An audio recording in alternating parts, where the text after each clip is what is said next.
when you realize dream, you already involve so many people who wanted to dream by looking at the project that you have realized. And you managed to create this iconic language in your creative expression using characters. So you have the elephant, you have the dancing octopus. I mean, it's an alphabet for me. So you were born in Senegal.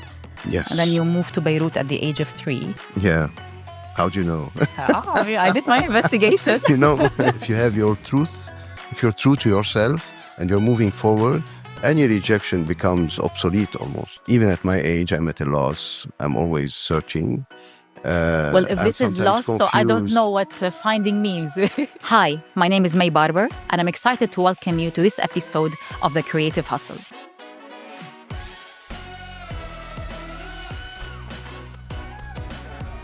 My guest today is artist and architect Nadeem Karam. I was first introduced to Nadeem Karam as a student of architecture back in 2005-2006, and I remember holding his book Urban Toys. Fast forward, I met Nadeem through the industry. Of course, I came across his work displayed around the world in the form of installations and exhibitions. And I got the opportunity of working with Nadeem on an architectural project. And here we are today. He is my guest at The Creative Hustle. I'm very excited to talk to Nadeem about the themes behind his work, the learnings behind his amazing journey across art, architecture, and urban art, and of course, his message of the invitation to dream. I leave you with Nadeem Karam. Nadeem, I would like to start by sharing a personal story. When I was a student of architecture, your book, Urban Toys, had just come out. Wow. And I remember holding the book and looking at these beautiful pictures. And I must say, this was the first time I heard the term urban toys. Yeah. It was so beautiful, so profound.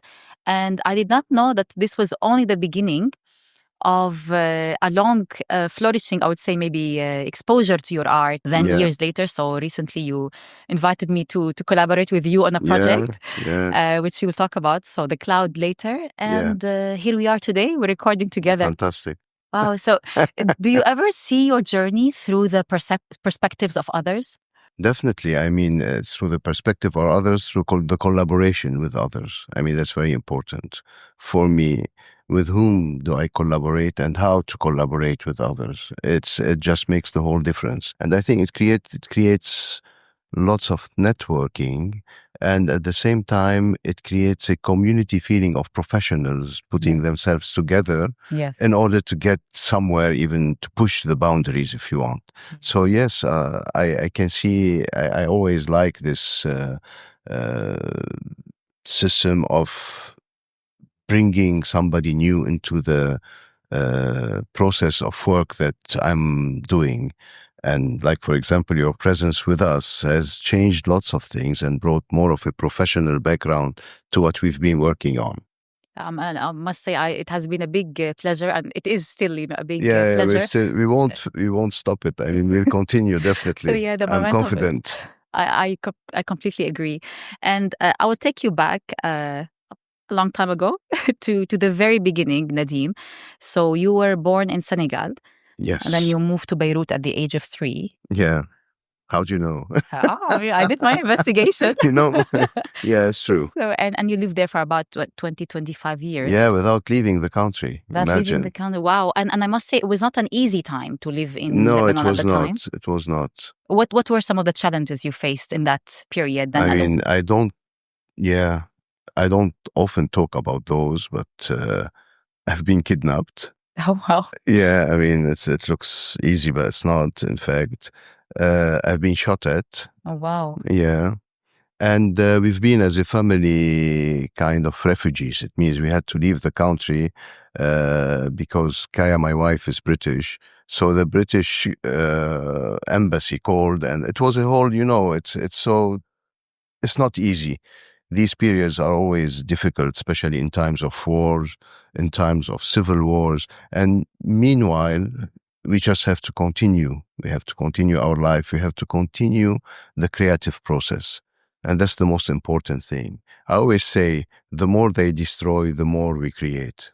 Wow. And this is in parallel. They go in parallel. You cannot say because we're going through destruction, which we have been even recently, you cannot say that, okay, so no, now we should be putting creativity on the side because it's a time of war. We cannot do or we cannot produce. On the contrary, the more they do destroy, the more we have to be an army to create.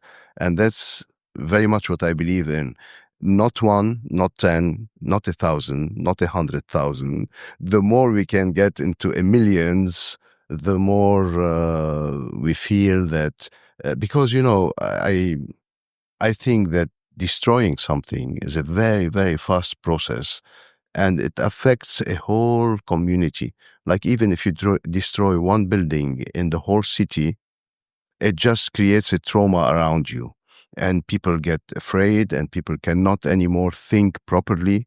And that's why but if you create a project, it doesn't give the effect of the terrorist that has destroyed something. It's just an added value to a place. It just creates a kind of good feel and comfort about life and about the progress in life, the development of things. So destroying by a few people affects the whole community around you.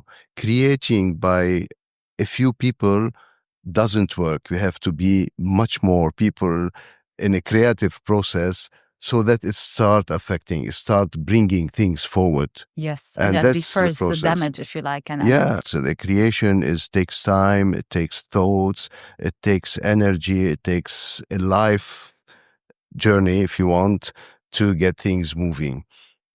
Destruction, maybe it takes the same time, the same thoughts, the same process, but it just does the contrary. It just kills. It just provide death in front of you.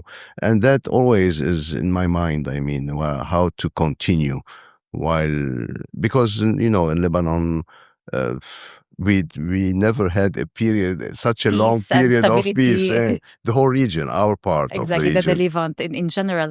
And I must say, because it's quite ironic, and I was going to bring it up, that the fact that you chose to study architecture Yeah. during the time of destruction. So I Yeah. find that irony beautiful. And actually, so you stayed for 25 years in Beirut without any travel. Yeah. And then when you decided to travel, you went I never extreme. stopped since then. I mean, unbelievable. I never stopped since then. It's true. But And you went far. Yeah, I went quite far. It's by choice, in fact. I was always looking with an eye to Japan because of the Zen Buddhism and the architecture they produce, the concepts of space they have were really special to me. And I could only understand the power of studying and researching about concepts of space and the way you apply them to walls and windows and other things. I mean, they do come together when you study them. I mean, the way the Japanese architects go through that, I think the way all architects that are thoughtful go through the process. The conceptual approach, not the form follows function. Yeah. They go through the conceptual approach related basically to philosophies that they have created, like boundaries, loose boundaries, or strong boundaries, or all of those notions become important when the window is no more a window, but it's just an opening between two spaces and just links them together. The concepts of lots of Japanese concepts that you have, they very much influence me and influence the growth that I had in Japan. And then I spent 10 years there. Wow. And you were trained by the best? Yeah, I was trained by the best. I mean, unfortunately, my professor died recently. Professor Hira? Professor Hara Hiroshi. Hara, yes. Yeah. Ando is still functioning, and Maki died also, Fumiko Maki. I mean, these are the architects I was working with at Tokyo University and working under, if you want, because they were my professors. But they taught me a lot. I mean, about spatial, about how to look at a certain space, the perception of things, and the Japanese concept that I find very important. There are concepts of arazu, which is the double negation, which means you exist and you do not exist is the contrary of you exist. and you do not exist, then suddenly you exist again, but in a different way. Yeah, so the double negation. Ceci n'est pas une pipe. Magritte has done this. He put a pipe and then he says, this is not a pipe. So it's a little bit this double negation process that is very important in their philosophy, as well as so many other things that it got me a little bit into religion and trying to understand that there are so many religions on this planet. And like my professor said, I don't know what happened in your region. You have one God and all of you are fighting on it. Yes. All of you are fighting on the same one. So try to explain to me. He said, look, it's easy here. We have so many gods. You can't even count them. And your God is part of ours also. I said, but we're all in okay. harmony and peace over That's there. how it started, So it was funny, but it awakened you to things that religion and all this fanatism that comes out of it, it's a pity. It's a pity, and the more you understand these things, the more you accept the other, the more you accept whoever is facing you, not only for his or her religion, but for the color of their skin, for race, for so many issues come into play. And on the contrary, it's just enriching. I feel with each project that I do worldwide, the five senses functions differently. And is it different in architecture versus art, painting, sculptures? Because you play with different media. Yeah, different I play with disciplines. different media. It's different. If I start with painting is something very private for me, very personal. So I have to be in a space where I'm by myself working. And that's why I created the Muse. The Muse is a project, is my atelier in the mountains, which is submerged in the ground. So when I'm inside down, I become so really. So if we can't reach you, we know where to find you now. I mean underground, and it's underground, but it's not, because the quality of light that comes into the space is really nice. It's really special. It has no facades. It's kind of bringing back the terraces that we digged and putting back the olive trees that are there.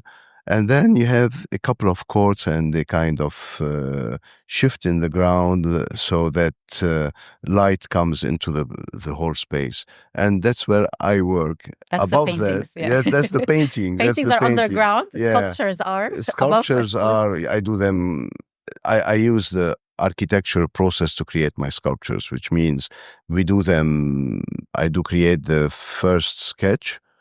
Sketching is maybe the most important tool I have in my hands. Is this pencil. I mean, and I love your little drawings. These are beautiful. I mean, but I did not notice that until curators started working in my office. Now we have 3 curators working, and probably we'll get a 4th one.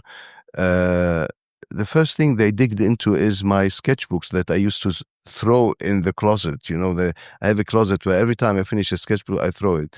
And then they came and say, hey, give us. Wealth of yeah, I mean, it's true. It's true. I understand better the process and the importance of sketching through life, And I do it not because of a must, although it is, but because of a subconscious need to grow through my sketches. So I do change my sketches, and if I find that I'm doing the same sketches continuously, I have to stop. I have to rethink the process of work that I do, and I have to force myself to go beyond the sketches that I have recently reached. And there is a certain continuity, like after the explosion of the ports of Beirut, my only, what I have voted for is to stop sketching for a year, which was tough for me. But why did you decide to do that? Because I felt, the trauma that this has created on the Lebanese, and we all had our houses damaged, and much as we had our heads damaged and our heart damaged, if you want, but we have to offer something to society, to what happened. And one of the offering is me stopping sketch.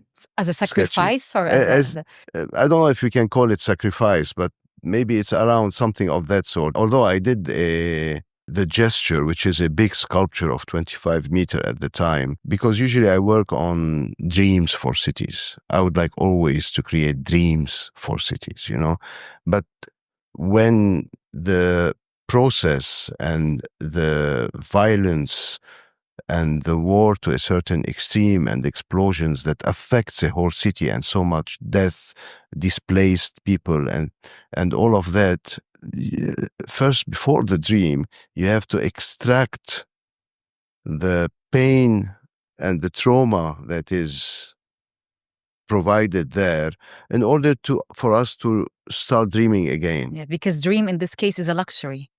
Yes, dream in this case is luxury. Because the reality is too hard to bear. Yeah. So to even think beyond reality is maybe not even possible at the time, of course. Yes, and now I have a sculpture called Burden of Dreams. Because, as you said, dreams are not possible. And your artworks are always an invitation to dream. So whether architectural, whether sculptures, and you manage to create this iconic language in your creative expression using characters. Yeah. So you have the elephant, you have the dancing octopus. Tell me a little bit about these characters and what do you hope they add to the dream and to cities in general? I mean, it's an alphabet for me. I mean, it's a kind of figurative alphabet that takes us back maybe to the hieroglyphics, a way for me to express myself, because I'm not very good at conversation, and I feel much more I have at a different ease. Opinion about that. No, I feel much more at ease really when I use my characters, things I have created, and that have the possibilities to take me to the world, because also of issues, I think in this region there are places where visa is becoming really an issue, I mean, it's unbelievable. But the elephant can fly. The elephant can fly. The elephant can fly, and the procession, which I used to call the archaic procession, and then transformed into urban toys, they do make me move much easier than if they did not exist, because I just take them with me around the world in the from projects. Shanghai, from Tokyo. Yeah, so many countries. Recently, Al Ula as well with the on parade. Al Ula, that's true. Tell me about those characters in Al Ula. What are they doing in this parade? I mean, they are a reflection of the flora and fauna of that area, and it's just to keep us conscious that even when Al Ula is developing in a fast way, which is starting to do, we should not forget about the existing flora and fauna there, the species that might be extinct, So it was a kind of celebration of the flora and fauna of the area there through the procession that I have created, through the parade. And I must say, there's a photo of that work with I had the privilege of seeing it, but also you saw the work. Yes, which is so beautiful. But there's a photo as well with the shadows casted from the work. That was a stunning shot. That's unbelievable. I mean, it's I haven't seen it that way because I took it from a drone, of course, and but it shows. I mean, the whole thing is reflected on the sand, and no, it is a beautiful project, and it's staged, because the Al Ula Desert X project is a temporary project where all those sculptures or installations are done for a certain period of time, I think 2 months or something like that. Yes, the duration of the duration of the exhibition. Mm-hmm. After that, they go back to their artist or something. That happened, I don't know if they still do it, that they would select a few projects based on the wishes of the locals there.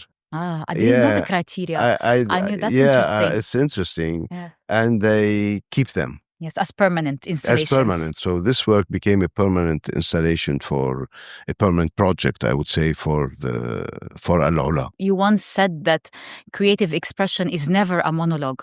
So it's an ongoing, it's not even a dialogue. You use the word negotiation. Yeah. So negotiation with space, with the form. So, I mean, this is actually an evident when you talk about how this particular artwork created a dialogue with the community that kind of advocated for it to stay. So this is a negotiation and this is a dialogue that you hope to all achieve. My projects, because many of the projects I do, or how I started, were projects that I have initiated. So I go to a city, I like a place, and I start asking around to see how to realize such a project. Here, the negotiation process starts already, not only in the work itself, but in the making of the work and reaching that work. So that's your process. You always start by the place process. And the people. Yeah. What happens at first impulse that's how I started. So I was not known for that period. I receive a letter from the municipality that, sorry, it's interesting, but no. And usually that's where I think 99% of the artists stop, with this letter. Yes, the rejection. So, and that's where I start, in fact. That's the departure for my work and the negotiation process. So in order to convince them, you start doing models. Because you're a dreamer, so you have to. Yeah, you have to reach the dream that you want to do. I'm not sure that dreams without their realization are as important as dreams left with you, because dreams, when you realize dream, you already involve so many people who wanted to dream by looking at the project that you have realized, because it's a dream. It started as being a dream, and then you have it in front of us. That's why we have to do the cloud. But yes. Anyway, it's always as a dream that it starts, and there's lots of sweating until the dream becomes a project that the city can experience, enjoy, criticize, question. All of these things are part of, and I think questioning is very important. Questions are already answers by themselves, When you ask a question that has no answer, like art in general, you can't just explain it or define it as such. You just question things, and they come into the city as a new breed of whatever that has got there and has been accepted or refused by the city, And for it to be accepted by the city is that, there is a no first, but there's also my hand that has produced a line. For this line to become a real thing, lots of hands come and hold it. They start directing it like this, and then I know that we've reached almost an okay. Then I take out all the hands and continue my way. So because then it's accepted, because their collaboration, their participation, the community's presence, it becomes, yes, a dialogue between everybody. It's no more my project only, but because it's my characters, the things that I do that are being used, it's called a Nadim Karam project. But in fact, it's so many people that, without forgetting the production also, it's another full team. Creating it. That becomes easier. Yes. But nowadays, even production is a whole issue because of the development of the technology and the machinery that's used, and all of that is, creating public art projects is a whole thing now, like architecture is, of course. So. And speaking of public art, because public art in this part of the world now is huge. Seems to be, definitely. Yes, this is especially at this time. So Abu Dhabi this year had its first public art biennial. Yeah. Sharjah has been doing its biennial for decades, but public art has been a component of it. In Saudi, there's a Taweeq sculpture, which invites sculptors to create, and these sculptures become part of permanent parts of the city of Riyadh, and perhaps even other parts of the kingdom. So speaking of public art, because the audience now is seeing art freed from the walls of museums and galleries, and now put in their parks, in their public plazas, maybe on the Corniche. Sometimes it could be a trampoline, a bench, a ping pong table. What distinguishes these as works of art versus functional pieces that have always been added by municipalities, like benches, like that could be quite aesthetically pleasing? What is the line? And I believe you've kind of answered it earlier, but I'd love to see your thought as well about that distinctive element between public art versus just functional pieces. Always around you have grids of a certain architecture typology that is present, and the rigidity of architecture. There are, of course, some buildings that usually get out of the normal and try to create different presences and iconic presence in the city.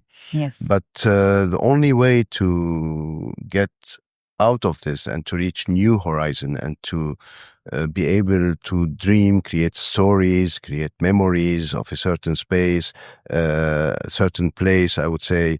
All of these items, using the context, are much more interesting for people and much more interesting for humanity, I would say. We need to soften things. We need to be somewhere organic in the way we deal with things. We need to accept the interactive, and all of these things can mainly be done through public art. It reminds me of what I believe it was the executive director of Art Qadiya, and he said something. He said, what is the difference between amusement parks and museums?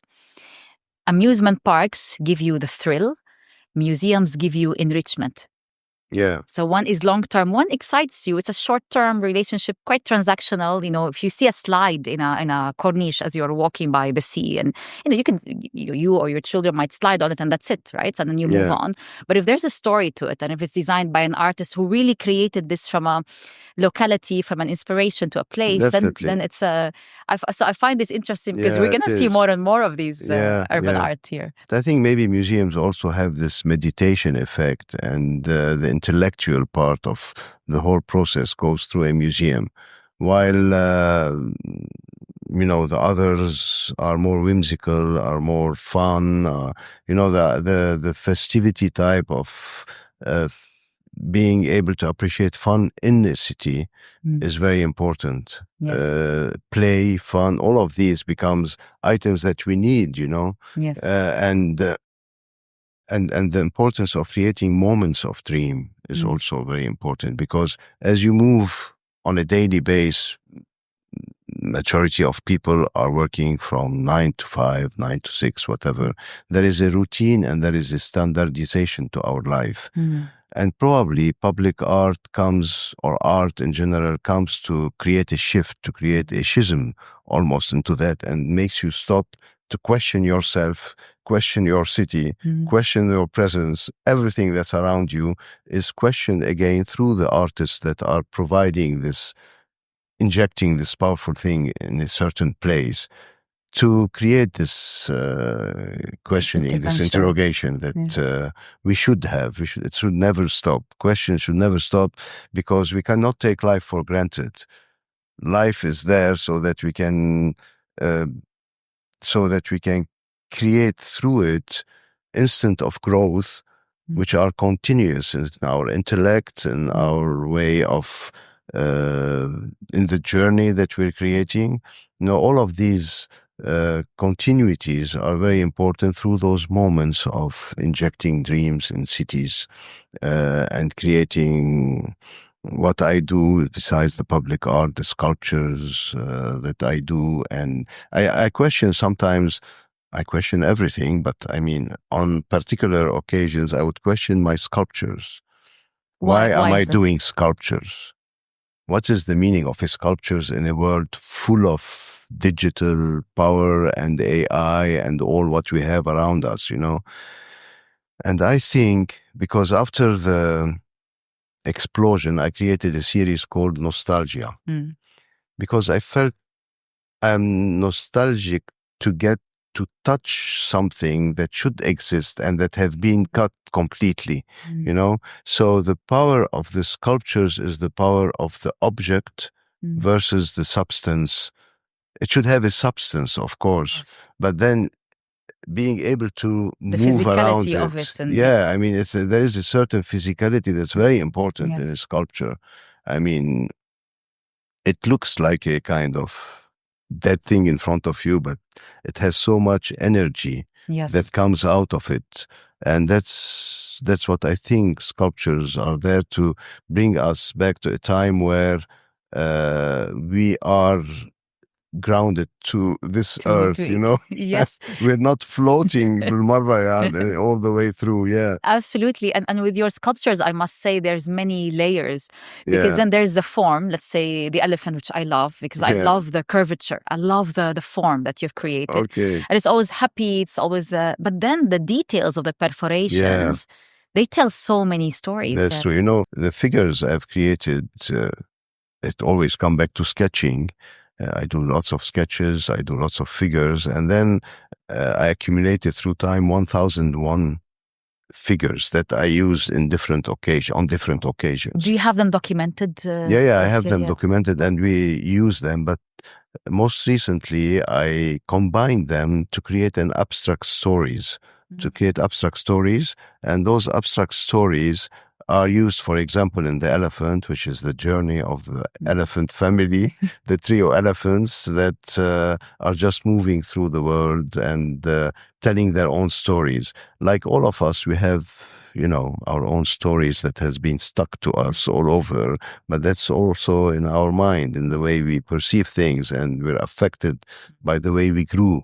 You just said born in Senegal, went to Japan, and then turned around the world. So all these things, they definitely keep if I want to draw this on my skin, all the stories that happen, that will be very complex. It will be very intricate, yes. Yeah, it will be intricate crochet type thing that has to come, each one completely differently from the other. And that's what's nice about the diversity of us, yes. Is this the possibility to be different and to accept that difference. That's the way we should live, no? Absolutely. And I must say, so now your alphabet has 1,001 letters. What a nice number as well. I don't know, maybe if planned or not planned. Since then we reached that, and it was a kind of celebration that there are 1,001 characters. So they can keep on growing. Yeah, but they keep on growing. Of course, the family doesn't stop. And your invitation to dream doesn't stop as well. Also. And I know, the ultimate expression of that perhaps is the cloud. Yeah. So the project that you have envisioned initially for this part of the world. I know, of course, I'm familiar with the cloud. I would like our audience to know, what is the cloud and how does it invite you to dream? What I like in the cloud is that in terms of substance, it's just the air. It's ether. It's not there, but it's there. I did an exhibition about smoke and clouds. They do have similarities, but one gets dark, and you have to always know the difference between smoke that comes out from explosions, from wars and things, and clouds that are moving in the sky. And sometimes when I'm moving with the kids, I just tell them some smoke is coming out from a chimney. I tell them, is this, because it just gets up there in the air, is this smoke or cloud? We have to distinguish those things. We have to always go towards the clouds, not towards the smoke, towards the dreams, not towards the wars, and that becomes important. But also the cloud is this amorphous shape, the shapes of our childhood, that we look at the cloud and say, there's an elephant there. Yes. There's this couple dancing. There is a dog barking. What's the next cloud? What is he barking on? Or what is it barking on? So there are these illusions, imaginations, and visions that clouds can give you because of their movement also. That's where the nomads idea came about. They would follow the clouds to get, and the clouds can, it's full of when it rains, and it gives all what it gives to the earth, vegetation and all of that. It just kind of pour creativity, I feel. And you imagined it as an architectural landmark. And that's where the difficulty comes. But that's also, I said, lots of sweating to reach that. Yes. And I hope I'll be given the chance to realize that with your support, with everybody's support, the team that I would like to create and enlarge so that something like this would happen in this region. It's just the desire to walk on a cloud. Imagine. Yes. I find, I maybe I'm subjective, but I don't think so. I find this project so beautiful, and the fact that I got insights into your practice by working on the cloud with you, and I could see the teams growing, and I could tell as well certain elements about your approach to practice. So there is a dream and the persistence, which is very admirable and inspiring. But then there is the interdisciplinarity and the collaboration that I found so important today, to have these individual stakeholders come together and making that cloud happen. Yeah. And maybe this is the time when the cloud will find a home in the sky, hopefully a sky close to us, so not too far. When it comes to architecture, because this will be on the limit of architecture, art, and the city. then the as you said, the interdisciplinary or the professionals around something like this to happen becomes unbelievable. Yeah. Yes. And I don't personally have the means in the office or something with a tiny structure, but when we get professionals like yourself and others involved, and then what you still need is the client. Yeah. And I'm sure clients would be interested to have such a structure that brings dreams to so many people on this planet who would like to come, visit, go up, and dream with us, and walk on that cloud, which has a special program that can only happen in the sky. When you elevate this platform and put it up there, it's like a garden in the sky of a city. Yes. And that's what makes it special. It's not only the view to the cloud, but the view from the cloud to the amazing cityscape that we have in this part of the world and the architecture. So I think the cloud needs to find a home. And the idea of the cloud also came from when you see all these high-rise buildings and you notice that the higher you go, the more expensive the meter square becomes. It's more exclusive. It's more exclusive. It's very private as you go up on a high-rise building. So the thought was that forget about all the floors down. Just reach up, but it's public. Like a democratic floor. I love that. That's how the idea of the cloud came about. Okay, we have to find a public space that everybody has the right to reach the top. Yes. And there's only a top. Where you are up there and you share your ideas, you share your dreams. As you said, you overlook the beauty of nature around you. Yes. And at the same time, this feeling of rising to the cloud would remind of all the buildings and churches that they used to do. And the highest they go, the more they can reach God at the time. It's a very spiritual act of this elevation up. In our case, this rising up is more democratic, as we say. So it's for everybody. It's inclusive, it's accessible. And it's an invitation to dream, which is your ultimate message, in fact, behind all your work. That was we should reach. Nadeem, I would like to wrap up with some quick tips. You can answer this in a word or in a sentence, like really up to you. Based on your amazing, of course, 35 plus practice and ongoing, I'm hoping that a lot of the listeners would tap on your insights and wisdom, if you like. So, what would your advice be to entrepreneurs, to let's say, or creatives how to deal with rejections? Yeah, a rejection is a good thing to show that you should continue.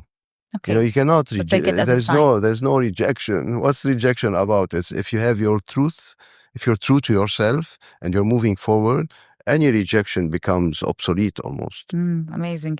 How to deal with instability, especially, let's say, in the Levant when we have a lot of political instability, how to continue a practice in the light of this turmoil? I think it's not how to continue the practice, it's that because of the instability, we have to push forward, I mean, so use it as a coming source. I'm coming to you here today, and I was thinking, I mean, I'm myself at a loss. What am I coming to do for this interview?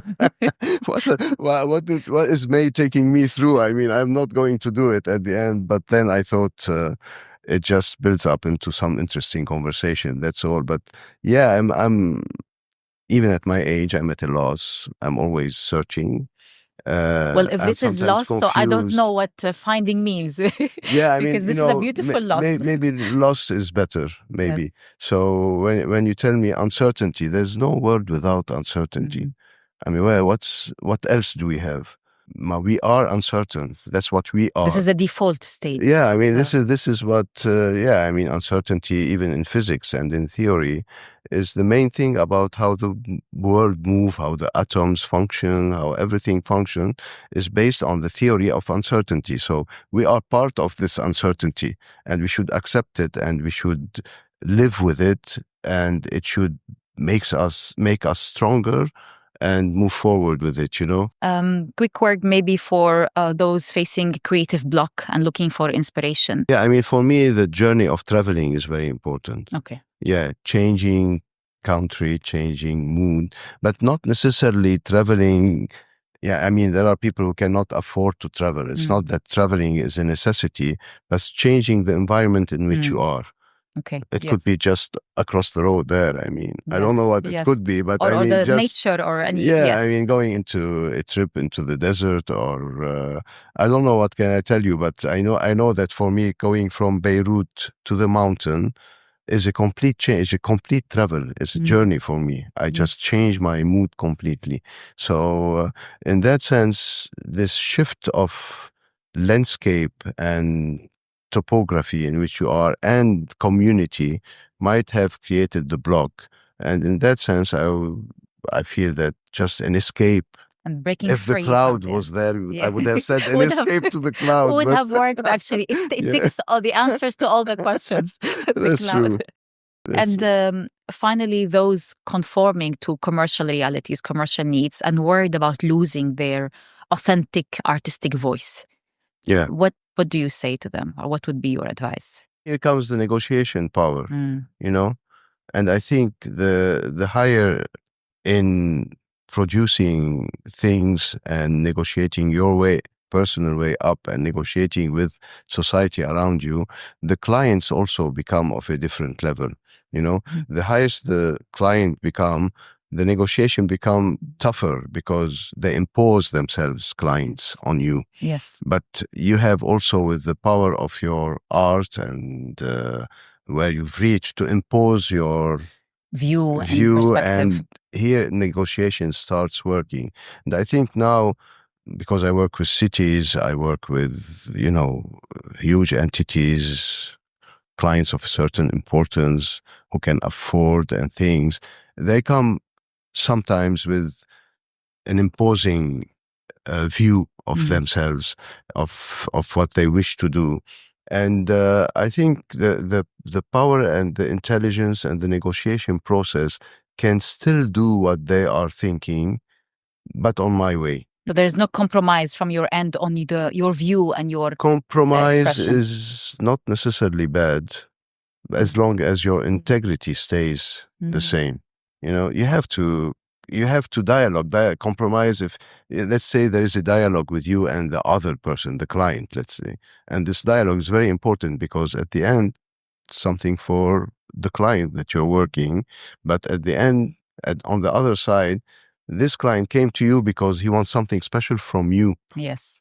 And when they want it from you, they won't leave you just like that. If you can produce or bring forward the product that they would like to have, then both sides are. I don't believe in a kind of isolation typology where the artist is in his cocoon and bubble. No, there's somebody else on the side who came to you for something special that you can give him. So please do the effort, even though they are trying so hard to say, no, I want this like this. Say, yeah, it's like this, but if you move to the other side, you have the sun, you have this, you have this. So with the way of talking, the way of reflecting on the context of which the client is not necessarily aware, you can take them through your story, through your journey. And that becomes very important. Nadeem, I really enjoyed this conversation. Great. I know I will be taking it offline after because it's never enough with you. Thank you very much for joining me. Thanks a lot, May, for your idea of bringing me here. First time I do something like this, but it's enjoyable, especially when it's a conversation with you. Thank you very much. Thank Likewise. you.